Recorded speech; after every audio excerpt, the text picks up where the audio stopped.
A consumer first alert tonight about a new investment scam on TikTok. People across the country losing thousands of dollars in this new trend. Tammy Elliott talked with the Wisconsin Better Business Bureau and explains how to spot that scam.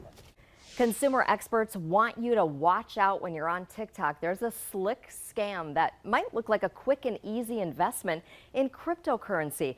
The scammers will be polite and professional to get you to believe it. Somebody's scrolling through TikTok, they see a photo or a video of a large pile of cash. It's very intriguing. So intriguing, the Wisconsin Better Business Bureau says they're getting more reports of people losing money. A Wisconsin man, listen to this, says he thought he made over $400,000 in a month, but he actually lost more than $15,000. He filed a report with the Better Business Bureau scam tracker. He says he was contacted through TikTok. A woman claimed to work for a trading company in New York. She said she was making huge profits in cryptocurrency, and he could too. When he tried to withdraw funds, he was told he had to pay $40,000 in taxes or they'd turn him in for tax evasion.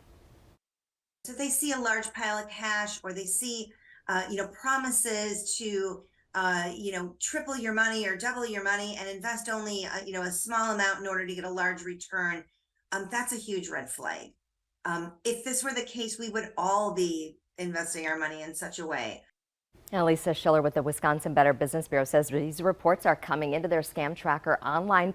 People are believing this because it starts with just a couple $100. The scammers will keep asking for more, and they make it look so believable with apps and websites seeming to show your investment growing. And in this recent report from the Better Business Bureau, they find fraud involving cryptocurrency has tripled in the past 3 years, but it's believed the actual number of victims is much higher because fewer than 5% of people report scams to the Better Business Bureau or law enforcement. So you want to do your research, look up the person, the company name, look for complaints on Scam Tracker, and don't give in to scare tactics. Don't believe these get-rich-quick schemes, and let your friends and family know about it.